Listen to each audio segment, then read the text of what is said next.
Setiap tanggal 11 Desember, masyarakat Blora selalu merayakan hari jadi kabupatennya dengan penuh kemeriahan. Ada berbagai acara, mulai dari kirab budaya hingga festival rakyat. Tapi, pernahkah kita bertanya, kenapa harus tanggal itu? Peristiwa besar apa yang sebenarnya terjadi pada 11 Desember dan siapa tokoh penting di balik lahirnya Kabupaten Blora? Untuk menemukan jawabannya, kita perlu melakukan perjalanan waktu kembali ke abad ke-18, sebuah masa di mana Pulau Jawa sedang bergejolak, penuh konflik, pergeseran kekuasaan, dan menjadi saksi lahirnya sistem pemerintahan modern yang kita kenal sekarang. Tahun 1749 adalah tahun yang tampak sunyi, namun sebenarnya sangat genting dalam sejarah Jawa.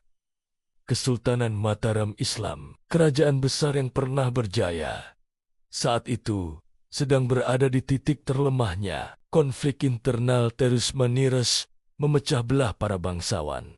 Pemberontakan meletus di berbagai wilayah, kondisi ekonomi pun kacau balau. Di tengah situasi ini, kelima Osi atau Kompeni Belanda semakin kuat menancapkan kuku kekuasaannya. Sunan Pakubuwono II, penguasa Mataram saat itu, menghadapi tekanan yang luar biasa dari segala penjuru. Kekuasaan keraton di wilayah pesisir dan wilayah timur, termasuk daerah yang kita kenal sebagai Blora, menjadi sangat rawan dan sulit dikendalikan. Keraton membutuhkan pemimpin-pemimpin daerah yang kuat, setia pada Mataram, dan yang terpenting, mampu menjaga stabilitas di wilayahnya masing-masing. Pulau Jawa sedang menunggu sebuah keputusan besar, dan salah satu keputusan terpenting itu ternyata jatuh pada sebuah wilayah kecil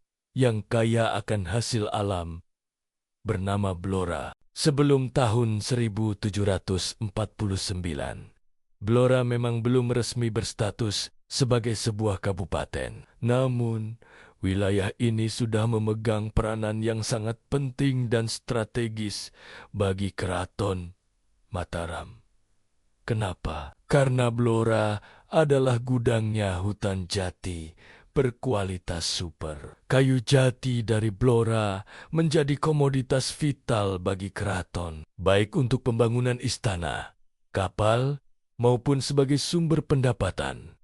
Selain itu, posisi Blora sangat strategis. Ia menjadi jalur penghubung penting antara pusat kekuasaan Mataram di pedalaman Jawa dengan kota-kota pelabuhan di pesisir utara. Kehidupan ekonomi masyarakatnya saat itu sangat bergantung pada hasil hutan, terutama kayu, serta pertanian ladang. Karena perannya yang begitu vital, Keraton Mataram merasa perlu untuk menempatkan wilayah ini dalam kontrol yang ketat. Namun secara administrasi, status Blora masih belum jelas. Ia seperti berada di zona perbatasan yang perlu ditata, dipimpin secara resmi, dan disatukan di bawah satu komando yang kuat. Keraton pun mulai mencari sosok yang paling tepat untuk memimpin wilayah berharga ini. Dan dari pencarian itu, sejarah akhirnya menemukan satu nama yang akan mengubah takdir Blora selamanya. Raden Tumenggung Wilotikto. Maka, tibalah kita pada hari yang menjadi titik balik besar itu, 11 Desember tahun 1749. Pada hari inilah, Sunan Pakubuwono II secara resmi mengeluarkan surat keputusan atau kekancingan yang mengangkat Raden Tumenggung Wilotikto sebagai Bupati Blora yang pertama. Pengangkatan ini bukanlah sebuah peristiwa seremonial biasa. Ini adalah penanda resmi dari lahirnya Kabupaten Blora sebagai sebuah satuan pemerintahan yang formal dan diakui oleh negara. Dengan keputusan itu, Blora untuk pertama kalinya mulai tercatat secara resmi dalam sistem administrasi kerajaan. Batas-batas wilayahnya mulai ditetapkan. Pusat pemerintahannya mulai disusun, dan seorang pemimpin resmi mulai memegang kendali atas nama Keraton Mataram. Tanggal pengangkatan inilah yang kemudian setelah melalui penelitian sejarah panjang, dijadikan dasar penetapan hari jadi Kabupaten Blora. Sejak hari itulah, Blora tidak lagi hanya sekadar kawasan hutan dan pemukiman yang tersebar, tetapi telah berubah menjadi sebuah wilayah dengan pemerintahan, kekuasaan, dan identitas yang jelas. Lalu, siapakah sebenarnya Raden Tumenggung Wilotikto ini? Beliau bukanlah sekadar pejabat biasa yang ditunjuk keraton. Beliau adalah seorang tokoh berdarah bangsawan yang dikenal memiliki kemampuan politik dan administratif yang tinggi. Ada satu fakta menarik tentang beliau yang membuat posisinya semakin kuat dan strategis. Ternyata, Raden Tumenggung Wilotikto adalah menantu dari Bupati Tuban saat itu, yaitu Raden Tumenggung Citrosoman. Ikatan pernikahan ini bukan hanya soal keluarga, tetapi juga soal politik. Hal ini membuat jaringan politik Wilotikto menjadi sangat kuat karena mampu menghubungkan kekuasaan pedalaman Mataram dengan otoritas pesisir utara Jawa, yang saat itu juga merupakan wilayah yang sangat penting. Keraton Mataram memberikan mandat yang sangat besar kepadanya. Tugasnya bukan hanya memimpin, tetapi juga menata sistem pemerintahan Blora dari nol. Ia ditugaskan untuk mengelola pajak dan hasil hutan, terutama kayu jati. Ia juga harus menjaga keamanan wilayah perbatasan timur Mataram yang rawan gejolak, serta memastikan bahwa hutan jati sebagai aset vital kerajaan tetap terjaga dan tidak jatuh ke tangan yang salah. Sebuah amanat yang tentu tidak ringan. Tetapi sejarah mencatat, beliau berhasil menjalankan tugasnya dengan sangat baik selama 13 tahun masa kepemimpinannya, dari tahun 1749 hingga 1762. Raden Tumenggung Wilotikto meletakkan banyak sekali fondasi yang menjadi dasar bagi Blora modern yang kita kenal hari ini. Pertama, di bidang pemerintahan, beliau membentuk pusat pemerintahan, menyusun struktur birokrasi yang terdiri dari para priai dan abdi dalam, serta melakukan pembagian tugas yang jelas untuk mengelola wilayah kabupaten. Model inilah yang menjadi cikal bakal dari struktur pemerintahan Kabupaten Blora hingga sekarang. Kedua, di bidang ekonomi, sadar bahwa Blora adalah tanah jati. Wilotikto memperkuat aturan pengelolaan hutan. Pengelolaan hutan dibuat lebih terkontrol. Perdagangan kayu harus sesuai dengan regulasi keraton, dan hutan dilindungi sebagai aset negara yang berharga. Kebijakan ini semakin memperkuat posisi Blora sebagai wilayah penghasil jati unggul di Nusantara. Ketiga, beliau juga fokus pada pengembangan pemukiman. Pemukiman penduduk mulai ditata, lahan-lahan baru dibuka untuk pertanian. Jalan-jalan penghubung antar desa diperbaiki, dan pusat pemerintahan dibangun menjadi lebih rapi dan teratur. Dan yang keempat, sebagai pemimpin di wilayah perbatasan timur Mataram, Blora sangat rentan terhadap kerusuhan dan pemberontakan.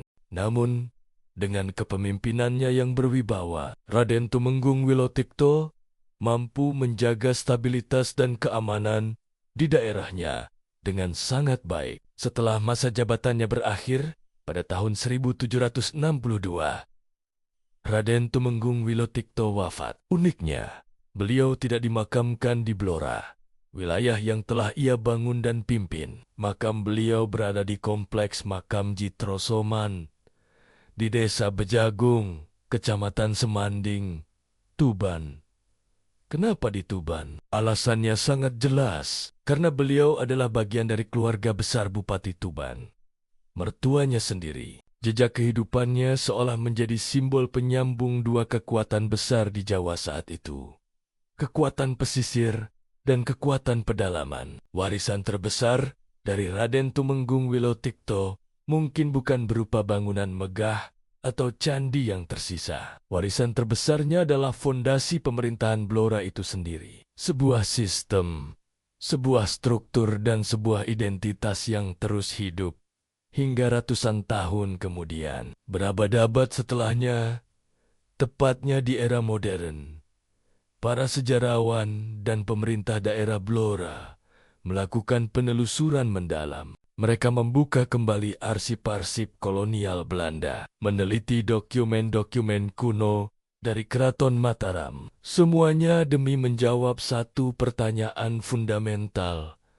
Kapan sebenarnya Blora secara resmi menjadi sebuah kabupaten? Dari semua catatan sejarah yang ada, dari semua dokumen yang diteliti, satu tanggal muncul sebagai bukti yang paling kuat secara historis. 11 Desember tahun 1749, tanggal pengangkatan bupati pertama, tanggal berdirinya pemerintahan resmi Kabupaten Blora. Inilah alasan mengapa tanggal tersebut kemudian disahkan melalui peraturan daerah sebagai hari jadi Kabupaten Blora. Hari itu adalah hari ketika Blora untuk pertama kalinya mempunyai seorang pemimpin resmi, mempunyai batas wilayah yang jelas, mempunyai administrasi yang tercatat, dan memiliki identitas pemerintahan yang diakui. Itulah hari ketika Blora lahir sebagai sebuah kabupaten. Jadi, apa makna tanggal 11 Desember bagi kita, masyarakat Blora saat ini? Hari jadi bukan sekadar perayaan ulang tahun biasa. Ia menyimpan makna sejarah yang sangat dalam. Ini adalah momen untuk memberikan penghormatan kepada pemimpin pertama kita, Raden Tumenggung Wilotikto. Ini adalah bentuk penghargaan terhadap tonggak berdirinya sebuah sistem pemerintahan yang menjadi cikal bakal Blora modern. Ini juga menjadi momen bagi kita untuk merefleksikan perjalanan panjang Blora dari masa kolonial, masa kemerdekaan, hingga era modern saat ini. Dan yang terpenting, ini adalah simbol dari tekad kita bersama sebagai masyarakat Blora untuk terus membangun tanah kelahiran tercinta. Blora hari ini, dengan kekayaan kayu jatinya, dengan seni barongannya yang mendunia, dengan budayanya yang beragam, dan dengan masyarakatnya yang gigih. Semua itu berdiri kokoh di atas fondasi sejarah yang diletakkan pada 11 Desember tahun 1749. Setiap kali tanggal 11 Desember tiba, dan kita melihat kemeriahan perayaannya, ingatlah bahwa kita sebenarnya sedang merayakan sesuatu yang jauh lebih besar. Kita merayakan hari ketika Blora lahir sebagai sebuah kabupaten. Hari ketika seorang pemimpin pertama diangkat untuk menata masa depan. Dan hari ketika arah pembangunan Blora mulai ditentukan. Dan semua itu bermula dari satu nama yang tak boleh kita lupakan.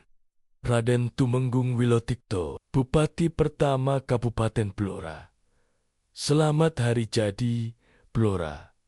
Semoga semangat, sejarah para pendahulu selalu menjadi cahaya yang menerangi langkah kita dalam membangun masa depan tanah jati ini. Terima kasih sudah menonton.